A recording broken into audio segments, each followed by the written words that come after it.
So ಎಲ್ಲ ರೈತ ಬಂಧುಗಳಿಗೆ ನಮಸ್ಕಾರ ರೀ. ನಾನು ನಿಮ್ಮ ರವಿ ರಾಠೋಡ್. ಸೊ ಇವತ್ತು ನಾನು ಅದೀನಿ ರೀ ಬಿಜಾಪುರ ಬುತ್ತನಾಳ್ ಒಂದು ಗ್ರಾಮದೊಳಗದೀನಿ. ಸೊ ಎಲ್ಲ ರೈತ ಬಂಧು ಮೆಕ್ಕೆಜೋಳ ಬೆಳೆಯುವಂಥ ನಮ್ಮ ರೈತ ಬಂಧುಗಳೇ ನೋಡ್ಬೋದು. ಇವತ್ತು ನಾನು ಅದೀನಿ ಸೊ ನಮ್ಮ ಮೊಹಿತೆ ಸರ್ ಅವರ ಪ್ಲಾಟ್ ಒಳಗದೀನಿ. ಸೊ ಈ ಮೊಹಿತೆ ಸರ್ ಪ್ಲಾಟಿಗೆ ನಾವು ಏನು ಮಾಡಿದ್ವಿ, ಯುವ ಕಿಸಾನ್, ಯುವ ಮಟ್ ಕಂಪ್ನಿ, ಯುವ ಕಿಸಾನ್ ಗ್ರೋತ್, ಯುವ ಕಿಸಾನ್ ಕಿಂಗ್, ಯುವ ಕಿಸಾನ್ ಡೆವಲಪರ್ ನಮ್ಮ ಬ್ರ್ಯಾಂಡ್ ಪ್ರಾಡಕ್ಟ್ಗಳನ್ನ ಕೊಟ್ಟಿದ್ವಿ. ಅವಕರ್ದು ನೋಡೋಣ ರಿಸಲ್ಟ್ ಯಾವ ರೀತಿ ಬಂದದ, ಅವ್ರಿಗೆ ಹೆಂಗೆ ಅನ್ನಿಸ್ತದ, ಇವತ್ತು ಬೆಳೆ ಹೆಂಗೈತಿ ಅದನ್ನು ಕೂಡ ನಾವು ನಿಮಗೆ ತೋರಿಸ್ತೀವಿ. ಅದಕ್ಕಿಂತ ಮುಂಚೆಗೆ ಇವ್ರ ಕಡೆ ತಿಳ್ಕೊಳ್ಳೋಣ ಯಾವ ರೀತಿ ಯೂಸ್ ಮಾಡ್ಯಾರ ಮತ್ತು ಹೆಂಗೆ ರಿಸಲ್ಟ್ ಐತಿ.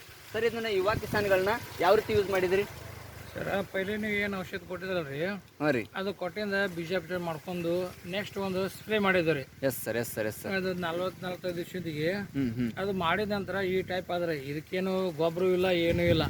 ಏನು ಕೊಟ್ಟಿದ್ದು ಅದ್ರ ಮ್ಯಾಗೆ ಹೊಡ್ಕೊಂಡು ಏನು ನೀರು ಬಿಡ್ಕೊಂಡು ಅದ್ರ ಮ್ಯಾಗ ಮಳೆ ಅದು ಹಾಕೋತ್ ಬಂದದ್ರಿ. ನೋಡ್ರಿ ರೈತ ಬಂಧುಗಳೇ, ಮಡ್ಡಿ. Yes sir, yes sir. ಕೇಳ್ಬೋದು ರೈತ ಬಂಧುಗಳೇ ಏನು ಹೇಳ್ತಾರೆ ನಮ್ಮ ಮೊಹಿತೆ ಸರ್ ಅವರು. ಇದಕ್ಕೆ ಯುವ ಕಿಸಾನ್ ಬೀಜೋಪಚಾರ ಮಾಡ್ಯಾರ. ಬೀಜೋಪಚಾರ ಮಾಡಿ 40-45 ದಿವಸಿಗೆ ಒಂದು ಸ್ಪ್ರೇ ತೊಗೊಂಡಾರ, ಯುವ ಕಿಸಾನ್ ಕಿಂಗ್ ಮತ್ತು ಯುವ ಕಿಸಾನ್ ಗ್ರೋತ್. ಅದ್ರ ಮೇಲೆ ಬೆಳೆ ಈ ರೀತಿ ಐತಿ ಸರ್, ಏನೂ ಹಾಕಿಲ್ಲ ಅಂತೇಳಿ ಅವ್ರ ಬೈಲೆ ನೀವು ತಿಳ್ಕೊತ. ಸರ್ ಗೊಬ್ಬರ ಹಾಕಿರಿ? ಇಲ್ರಿ, ಯಾವುದು ಹಾಕಿ ಇಲ್ರಿ. ಇದಕ್ಕೆ ಗೊಬ್ಬರ ಅಂತರೂ ಮಾಡಿದ್ಮ್ಯಾಗೆ ಏನೂ ಹಾಕಿಲ್ಲ ಸರ್, ಬೀಜೋಪಚಾರ ಮಾಡಿದ್ರು. ನಮ್ಮ ರೈತರಿಗೆ ತೋರಿಸ್ರಿ ಯಾವ ರೀತಿ ಅದ ಪ್ಲಾಟ್. ಸೊ ನೋಡ್ಬೋದು ರೈತ ಬಂಧುಗಳೇ ಯಾವ ರೀತಿ ಐತೆ ಅಂತೇಳಿ ತೆನೆ.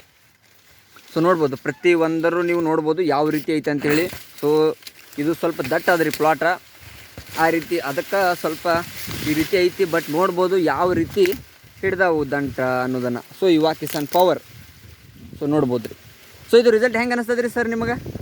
ಚಲೋ ಅದ, ಬೆಸ್ಟ್ ಅದ್ರಿ. ಲೆಕ್ಕಕ್ಕೆ ನೀವು ಕೊಟ್ಟಿದ್ದಕ್ಕೂ ಒಳ್ಳೇದಾಗ್ಯದ್ರಿ. ಒಳ್ಳೇದಾಗ್ಯದ್ರಿ. ಸೊ ಹಿಂಗೆ ನೀವು ಇದೇ ಮತ್ತು ಬೇರೆ ರೈತರಿಗೆ ಏನು ಹೇಳಕ್ಕೆ ಇಷ್ಟಪಡ್ತೀರಿ? ತೊಗೊಂಡು ಯೂಸ್ ಮಾಡ್ಬೋದ್ರಿ?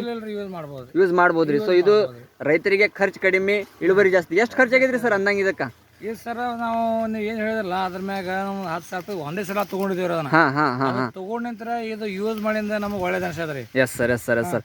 ಅಂದ್ರೆ ಇದಕ್ಕೆ ಒಂದು 4 ಟ್ರಿಪ್ ಏನು ತಿಪ್ಪಿ ಗೊಬ್ಬರ ಹಾಕಿವಲ್ರಿ, ಅದು ಅಷ್ಟೇ ಕರೆ. ಮ್ಯಾಗಿಂದ ಏನು ಎರೆ DAP ಏನೂ ಇಲ್ಲ. S sir, yes sir. ನಾವು ಈಗ ಇದಕ್ಕೆ ಹಾಕ್ಬೇಕಂತ ಅನ್ನತ್ತೀವ್ರಿ, ಅದು ಎರೆ ಅಷ್ಟೇ. ಒಬ್ರು ಹೇಳಿದ್ರ ಅಂದಾಗ ನಾವು ಬರೋಬ್ರಿ ವರ್ಷ ಹಾಕೋದ್ ಬರ್ತೀರಿ, ಆ ಒಂದು ಪದ್ಧತಿ ಪ್ರಕಾರ ಮಾಡ್ಬೇಕಂತೇಳಿ ಸ್ವಲ್ಪ ಹಾಕೋರ್ದಾರ. ಸೊ ಏನು ಪ್ರಾಬ್ಲಮ್ ಇಲ್ಲ ಸರ್. ಆದ್ರೂ ಕೂಡ ಯುವ ಕಿಸಾನ್ ಮೇಲೆ ಈ ರೀತಿ ಬಂದ್ರೆ ನಿಮಗೆ ಖುಷಿ ಅದ ಸರ್, ಖುಷಿ. ಮತ್ತೊಬ್ಬ ರೈತರು ಯೂಸ್ ಮಾಡ್ಬೋದ್ರಿ. ಸೊ ನಾವು ಹೇಳೋದು ಇಷ್ಟೇ ರೀ ರೈತ ಬಂಧುಗಳೇ, ನಿಮ್ಮ ಖರ್ಚ ಕಡಿಮೆ ಮಾಡ್ಕೊಳ್ಳಿ, ಆ ಸಾವಯವ ಭೂಮಿಯನ್ನು ಬೆಳೆಸ್ರಿ ಅಂತ.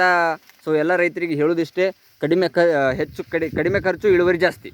ಸೊ ಆಗಲಿಕ್ಕೆ ಒಂದು ಒಳ್ಳೆಯ ಉದ್ದೇಶ ನಮ್ಮ ಯುವ ಕಿಸಾನ್ ಯೂಸ್ ಮಾಡ್ರಿ ಅಂತ ಹೇಳ್ತಾರೆ. ಜೈ ಹಿಂದ್, ಜೈ ಯುವ ಕಿಸಾನ್, ನಮಸ್ತೆ.